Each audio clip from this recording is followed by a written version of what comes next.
What is happening? I can't hear anything. All I got is Robin Steve, Bob and Weave. But you Uh. made a song? All I got is Robin Steve, Bob and Weave. What up? What up? What up? We got two mics. I can only play like 5 seconds of it for copyright purposes. I only need one mic. Yeah, that Welcome. would be funny to pod in the same room and share a mic. We would just be like both right there. Have you seen those ones where it's like really intimate studio recording where it's like two people like face to face on top of a mic like this? We should do that. We're both talking to the same mic. I have not seen that, but that sounds yeah, very Imagine personal. you've probably seen this. So like imagine that the Queen Bohemian Rhapsody, there's a thing in there where there's like four of them singing to one microphone that's hanging down from the ceiling. That, but just two people. We'll do that. I feel like Fred Durst has a music video where he's got one of those mics coming down. Yeah, I think it's just him though. It's just Oh, not, but definitely, it's a thing. that's great. Well, yeah, man, how you doing? What's going on? Just burning alive down here, brother. It's been a scorcher. You guys It. got any fires right now? I don't know. I don't even leave the house because I'm too hot. It's like Yikes. 90 degrees, and like all I have is these portable AC units because it's only like this for a couple weeks out of the year. But our house is not designed properly to get good airflow. And so when it's 80, if it touches 90 outside, it's 85 in our house for 12 hours. Yikes. Yeah. That's brutal. We just joined the same club, dude. I don't know if I told you about that, but our AC system just took a crap like 2 weeks ago. Can't get it fixed. It was $5,000 to fix it, 4,700 to replace it, and we were like, man, it's $400 for a portable AC unit because we usually just hang out in one room. There's only one room that gets that hot. So, How long ago um, did you buy this house? How long have you owned it? 3 years, but yeah, it was renovated in 2018, and a new like mini split system was installed because before that it didn't have, maybe it had wall heaters or radiators or something, but mini splits were put in. So, yeah, they've got a 20-year shelf life if you take care of them, but I think we're the only ones who ever took care of them. Yeah, Like, most well, people don't know that when you buy a house, you almost always have a home warranty, and that covers appliances like the air conditioner, the fridge, the stove, the garage door for like 1 or 2 years. But it sounds like you mm, were outside that window. yeah, for sure. And we didn't buy any of those like extended home warranties. Yeah, you can always renew it, but it seems like such a bad deal. It's like pay $500 to get it one more year, and something may never break. Yeah. Yeah. So, yeah, I tried to track down the warranty for the system because they're warranted for 10 years, but you have to show receipt of purchase. And it's like, of course, the flipper didn't like keep the receipts and put it in a little envelope in the drawer or something. Right. Yeah. It's like, they just don't care. All right. Well, what's been up with you aside from your air conditioner? Yeah. Portable AC, man. I just like at the end of the day, I just lay on the floor in front of it, in front of the TV. Have you ever heard of the term DFN? I don't know if we made it up. Dad floor naps. No. That's I grew up calling them dad floor naps, and Rafi now uses the term too. I didn't know if other people did that, but like your dad, like he's sitting on the couch, he starts to nod off. He's like, "Well, the couch isn't comfortable." He lays on the carpet in the living room and just falls asleep. Your dad didn't do that? Dad has no problem falling asleep on the couch. Oh, okay. Yeah, bro. I'll lay down on the floor, play Legos with Rafi, and then my eyes will start to close, and he'll be like, "Hey, no dad floor naps right now. We're playing with Legos." And I'll be like, "Sorry, I gotta sit back up." Then. Yeah, so if I'm really tired, like at work some days, I'll lay on the floor, like the hardwood floor, and take a Yeah, nap because I know I can't sleep for too long if I do that. So it's like yeah. I'll only nap for max 15 minutes. And then I'm like, oh, well, my head hurts. T- Total dad move, bro. Taking a responsible nap, like just making sure you're not too comfortable because you're a dad and it's not allowed. Right. Can't Uh, oversleep. yeah. Oh my gosh. But yeah, man, just I was telling you a little bit before, just a lot of family coming in town, like 3 weeks in a row. We had different folks in town for a Oh week. wow. So yeah, Rafi's first day of school, his birthday party, all that stuff was in the last 3 weeks. So it's been a wild ride. We've missed a couple weeks podding, I think. Yeah. So what was the big occasion for people to come into town? Is it just kind of happen that way, or It definitely isn't to see me, dude. When you have a kid, you'll start to see that occur, but that people come visit to see him, not right? me. So yeah, my mom and stepdad came in, and then Rafi's mom's mom came in, and then my dad and brother came in, and the first week was his actual birthday, and then grandma was in town for his birthday party, and then my dad came in the day of Rafi's first day of school. Um, so yeah, it's cool. We all walked Rafi to school his first day. Like actually walked him to the playground of the school all the way from his mom's house, and sent him off. Um, yeah, it's pretty wild. The kindergarten class schedule, it doesn't look much different than like a sixth grade class schedule. Oh really? One recess, yeah, 8 classes a day for 45 minutes each, with a 10-minute recess in the morning, 15-minute recess in the afternoon, and then like a 42-minute lunch plus recess at lunchtime. Um, PE class twice a week, kind of thing. So it's just wild that kids can behave. They're coming from preschool or like home life into a school, not used to having that kind of structure. Just used to playing all day, running around. But so far so good. I think he's been like not acting up. Not enough for them to call you anyway. Yeah, exactly. But yeah, man, I'm like wondering how they come to that conclusion that that's good for the kids, but I It's haven't done the much research. Rockefeller school system, right? Oh God, yeah, dude, you should see the bell system. Like, I don't know what your school was like growing up, but mine was like there's just an intercom system, so they would just ring a bell on the intercom, basically. Yeah, Um, I think it was like a button they would push and it would it ring, would just go ding dong or ding ding ding or something, something like that. Yeah. But this bell system is crazy. It's like this huge contraption up there. It's got a digital clock on it. It's like attached to the fire alarm, and there's a what looks like a camera, but it's not a camera. It's like a motion sensor. So it must be like to turn the lights on or keep the lights on if people are in there. If it's they call it an occupancy sensor. Um, but it's just this 4 foot long thing up right above the chalkboard with all those little bells and whistles on it, and it's like it just looks like, oh, Big Brother is watching. It's very like domineering. I don't know, intrusive. I mean, if it's really that bad, they should put it in the back of the classroom. Yeah, yeah. But I mean, it's a nice school, good, really good neighborhood. We got lucky to get in and out of network, so um, can't complain too much. At least he's not going to the hoodlum school, than the So ghettos what's of the Idaho. process like? So you applied to you were out of the neighborhood type thing. Is Mm-hmm. it just if they have extra spots, they'll take you in, or what does it work like? Yeah, and I've talked to a lot of people who have done it too, and none of them have said they've even heard of anyone not getting approved. So I think it's pretty like flexible. But yeah, you just email them in like June or July or May or something. You just ask, here's my address. My kid's coming into kindergarten. Can we go to this school instead? Um, because of XYZ reason. You have to put like a reason, and the reason that we gave was his mom's house is on the borderline.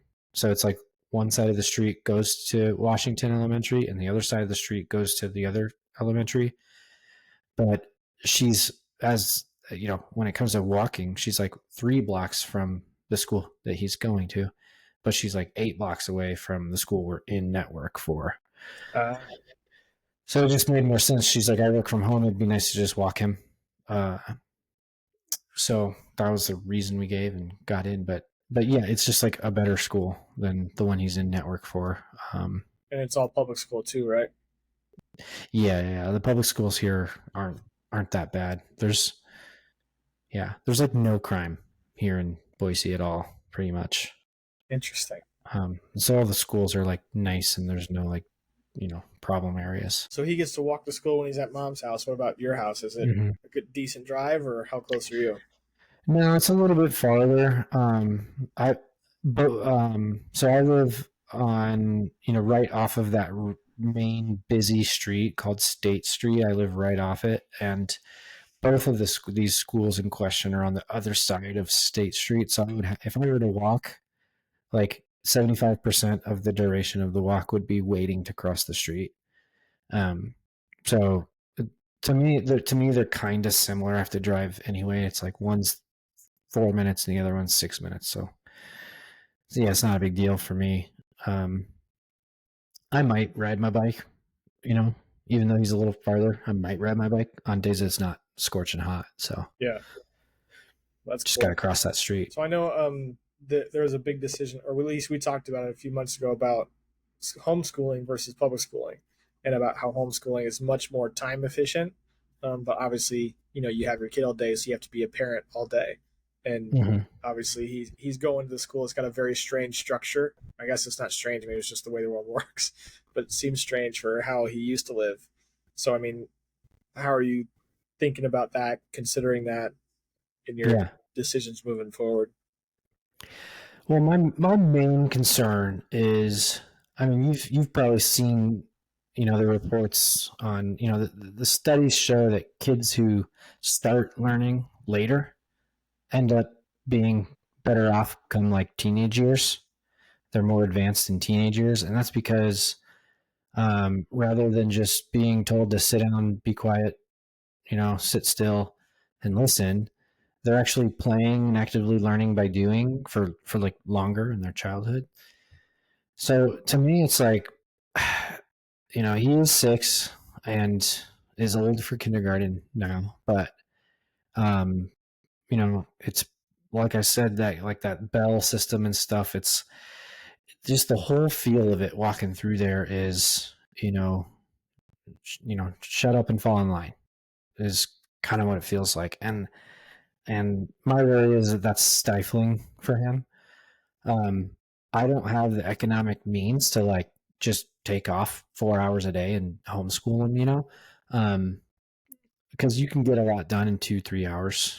And then the rest of the day can be for play.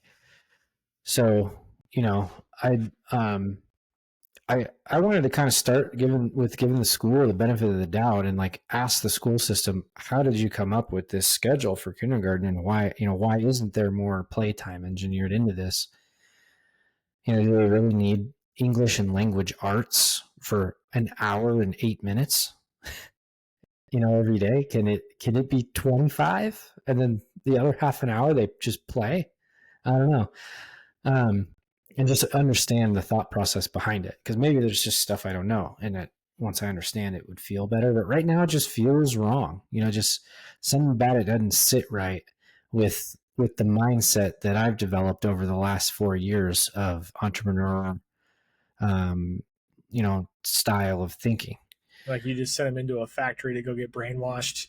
Yeah, that's what it feels like. Honestly, that's what it feels like. I feel guilty about it, so I need to, jump on it and learn about why is it like this, because that would then spur me to either accept and be okay with it because I understand, or do something, figure something out to give him a different type of opportunity. My assumption is that there's government guidelines for what kids need to Mhm. do and how they need to what they need to learn, and that's what the whole standardized testing system is. And so I would think that it's all of schools are based around, the public schools at least, are based around those standardized tests. They want to score as high as on those as they can, because the higher they get, the more applicants they get, the better applicants they get. And so Mhm. I would think that there's a federal limit or a federal guideline. I'm sure the state is at least up to that, sometimes higher, and then the school systems try and meet those guidelines. And so I would bet it's not something that the school came up with. Their answer is going to be, oh, well, this is what the federal guideline is. We do things slightly different than that, but mostly that's what it is. Yeah. Yeah, I tend to agree. It's got to be. I wouldn't be surprised at all if it was exactly that. Well, they told us that we need to do these things, so that's what we cover. Okay, so who's questioning this? Who's updating this? Nobody. Yeah, that's my permanent or my yeah, what I'm guessing it is. It's the inefficiencies of government. Yeah, but I had an idea. Like the other day, we were driving home from going to the back to school night when we first saw this and that like schedule, and I'm like, oh my god, this is not going to work for this kid, you know. But there's got to be a way to be able to homeschool like a group, you know. Um, how cool would it be if you got three other kids, so four families total, and you guys just and you all like, knew each other, trusted each other, and you alternated where the kids went to homeschool. So like 1 week, Monday through Thursday, I've got all four kids here, and we sit at the kitchen table. We do a few exercises. We do some games, play based games. We go in the yard and play sports, and we're done at noon, and they can just play until their parents pick them up. Um, and then we just alternate whose house So then you'd only does take it. half a day a week off to do the homeschooling, and everybody else would do the same. Yeah, you would alternate days, or even just this week's at the Pendles, next week's at the Tennysons, next week is at you know the Rocklands, and the fourth week is at the Smiths, and then it just starts back at my house again. Like splitting it up so that it's not like each parent is just at home just all the time. Um, there's got to be a way to kind of like group share that kind of That's kind of deal. I like that idea. That sounds much better than the school system.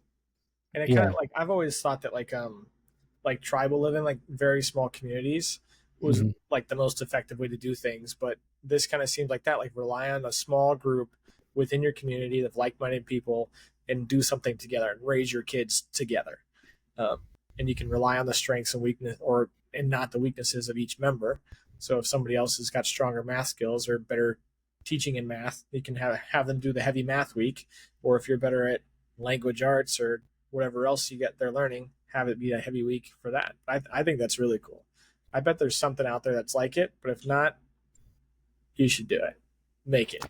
Yeah, we've definitely seen that there's opportunity for this type of education too for elementary level. Like we've even talked about it's come up in our strategy sessions on whether Strive Academy should expand and into different grades. But what we really want to do, what we kind of have to do to be able to get to that point, we would have to just get the preschool to be totally passive and totally like and profitable, like significantly profitable to sustain and support. It would be an entrepreneurial effort starting from zero on a school. You'd be building a different team. You'd be getting different space under contract or to lease. Yet the licensing for schools, like actual elementary and above, is like way, way more intensive than a preschool Yeah. because of all that government stuff. What about like the licensing for homeschooling? Because what if all four of you just said you're running a homeschool? Yeah.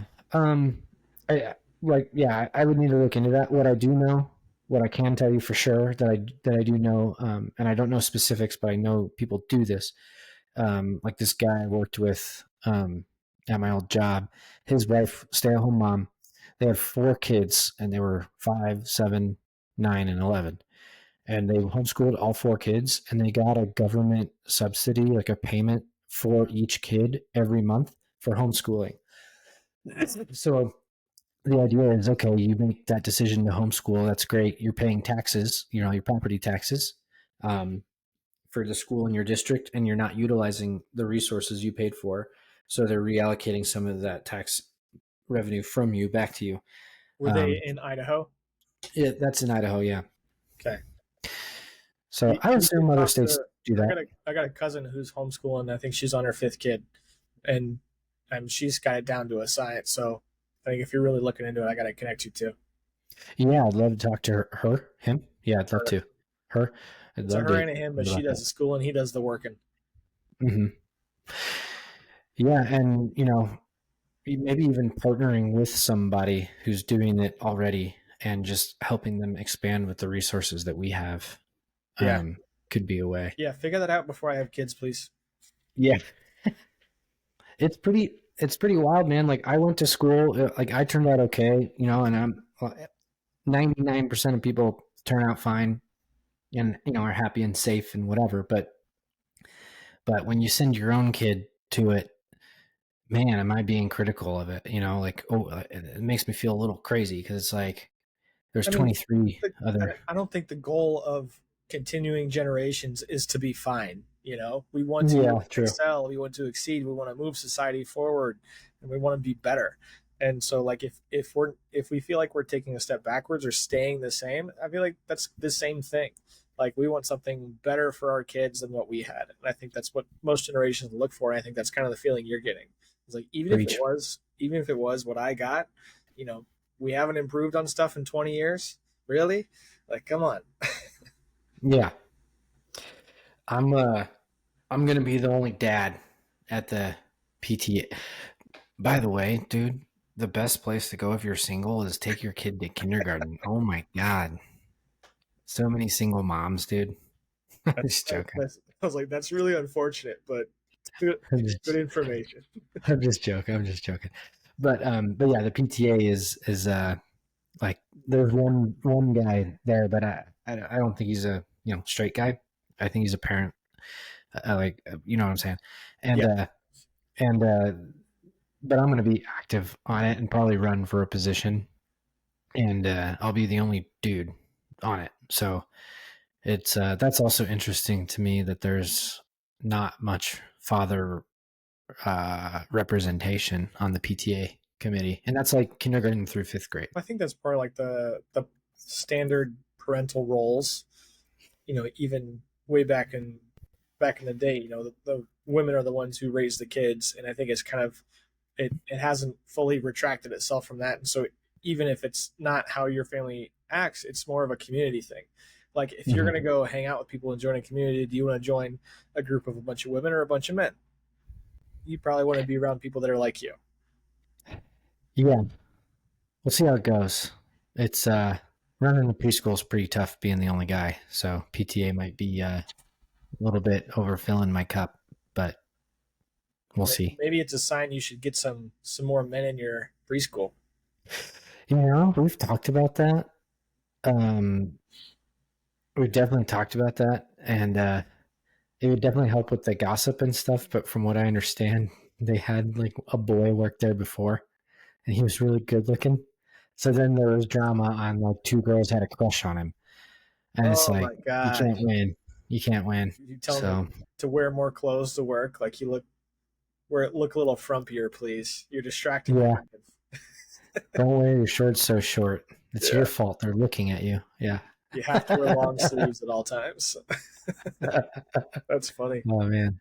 I think that's just kind of the standard workplace drama. I mean, I recall, especially when you're like a young adult, it's just bound to happen. It's not like you're working in a bar or a restaurant, but it's still kind of it's out there. Yeah. Yep. All right. Well, we talked on something and blew through it. It was the government inefficiencies. But I want to say I saw something on X that Elon Musk said he was ready to run or become part of Trump's team and be director of government efficiency. Did you see that? I did. I did, but I didn't read too much into it. I'd love to know the details. Share it That with the was group. I saw like 6 tweets about it, and I thought they were hilarious because when he bought Twitter, he fired 90% of the employees. Hmm.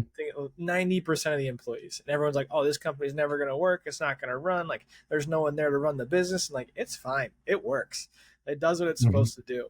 And so if we had that kind of mentality in government, where I mean, not the hey, let's fire everybody, but it's like if you don't need to be here, don't be here. And it's not his tech dollars, it's everybody's dollars that are paying for this, and I would love to see that because I think government is enormously inefficient, and there's way too many people in there lining their pockets just because they can, the way the system works, and it's archaic. And I think he'd do a phenomenal job of making sure that there was less money going to waste. Yeah. Yeah. You've probably seen or read about. I heard it in his book. He was talking about Um, 90% of the parts on the Tesla Model S, like delete them. And if we're not adding, if we're not adding things back that we deleted, then we're not deleting enough.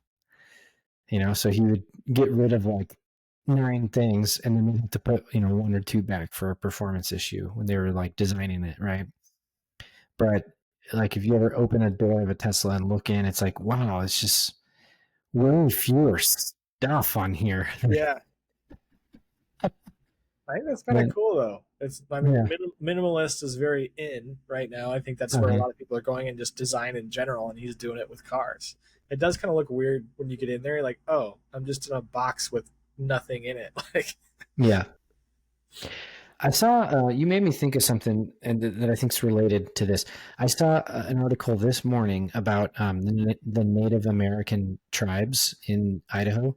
So there's like the Council of Indian Affairs, where all five tribes in Idaho meet, quarterly or whatever to discuss economic whatever, whatever their initiatives are. And the article was talking about how they put out their report recently that the native between those five tribes there are 12,900 jobs that are in existence because of these five tribes and their land and the tourism and all this, the businesses and stuff.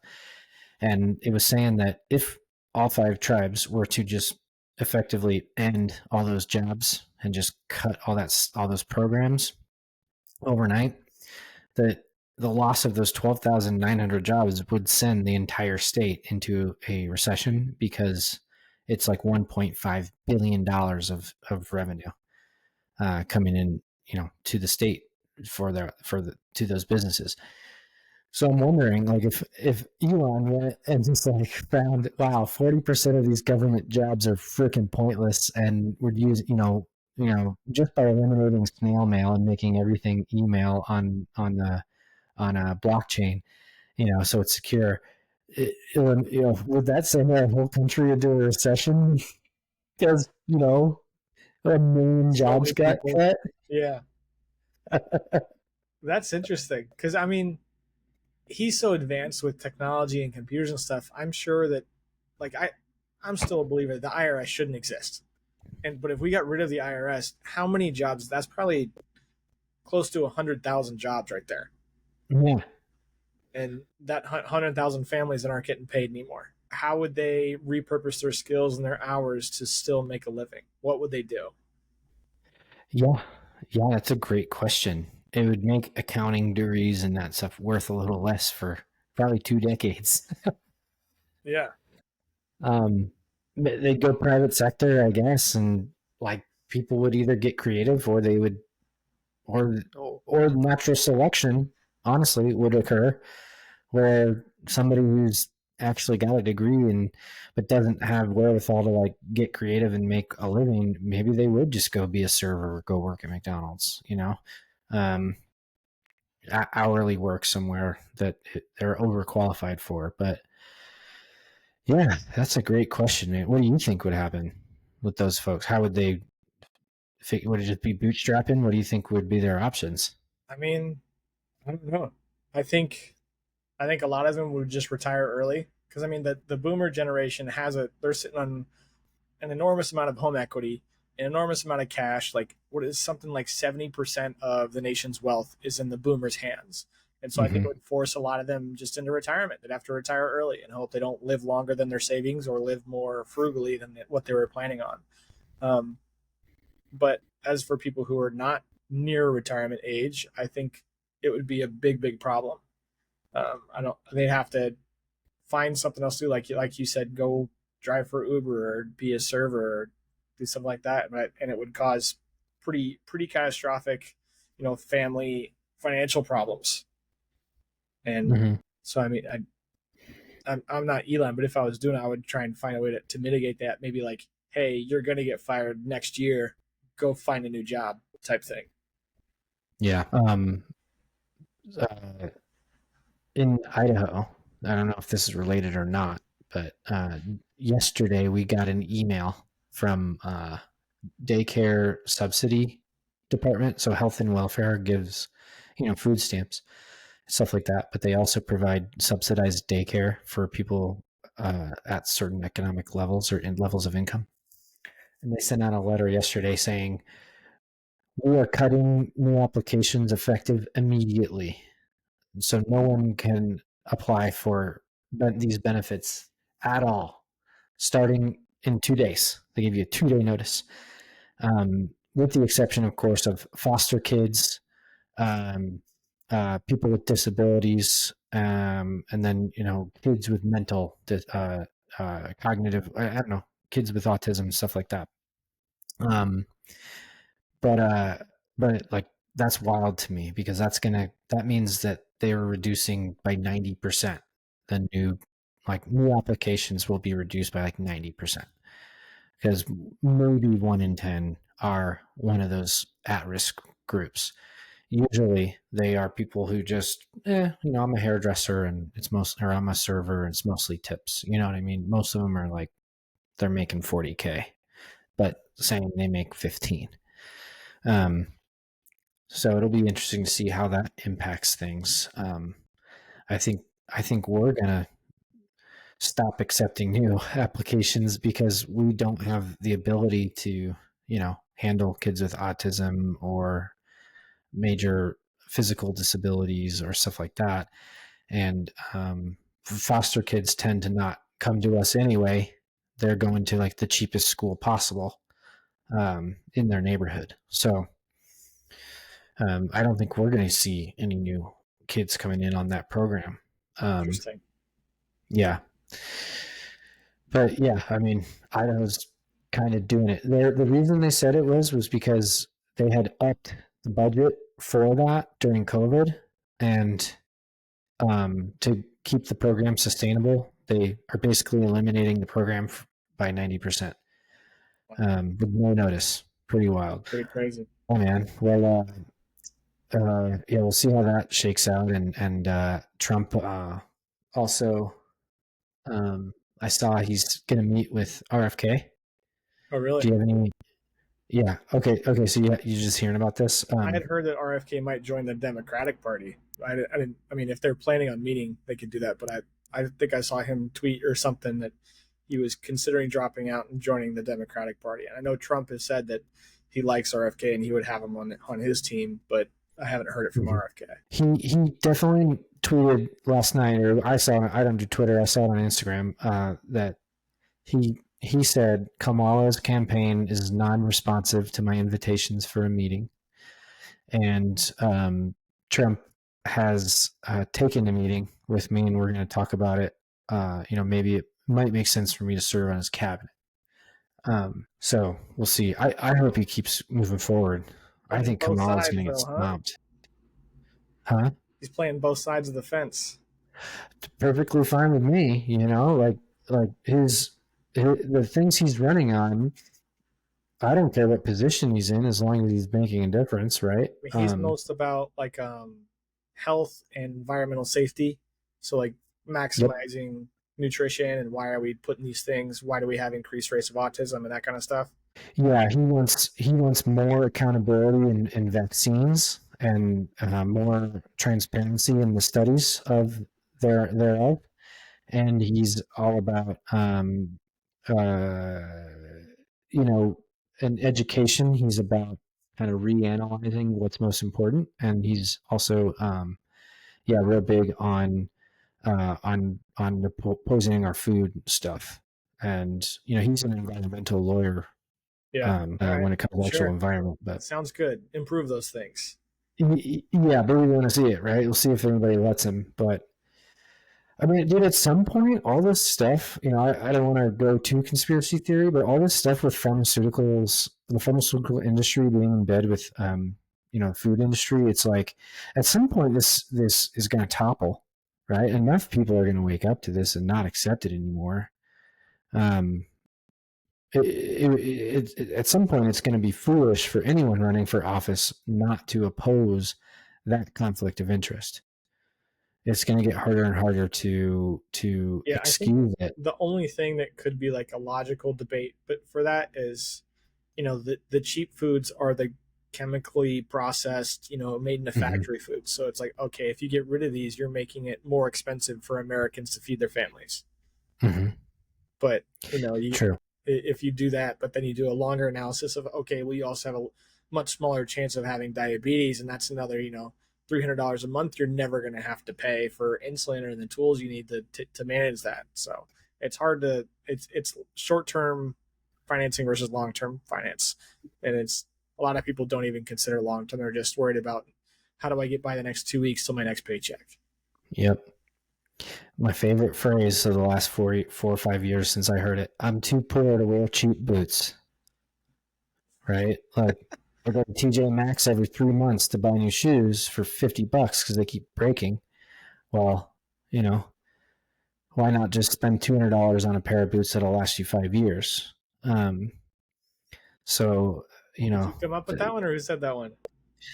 this guy I worked with was raised in Greece and the country, and he had about seven really nice button down dress. He would wear, we had to work in that office. It was like button down shirt and like slacks and dress shoes. He wore the same shoes every day. They were like dark brown and matched everything. He wore different shades of pants, nice shirts. But he had like seven and one pair of boots. He's like, yeah, these boots are $1,200. I bought them 16 years ago. They look brand new. And he bought it from a company that resoles it for you for free every 10 years. So he mails them to Greece, wears tennis shoes to work for 2 weeks, and they send it back. But yeah, that guy said that phrase and he translated it from Greek. I think somebody, when he was growing up, said it to him. So, you know, he didn't make a ton of money, but he was always going on trips and like, he didn't waste money. I mean, if you think about that, instead of buying $100 or $200 pair of shoes every year or something, buy $1,200 once for 16 years, you're coming out ahead. Way ahead. Yeah. Yeah. So your health is kind of like that. Like, sure, it takes a little bit extra time to grow your own food or to buy organic. But you know, if you just go cheap and eat chips for a snack every day, you're gonna pay for it later. Yep. That's true. I'm too cheap to wear cheap boots, or I'm too Two, poor to wear cheap boots. yep. All right. I'm sure Well, it sounds cooler in Greek. yeah, probably. All right. Well, I think we'll call this an episode. Uh, love you, Mom. We'll see you next Love time. you, Miss T. Bye. Later, dude.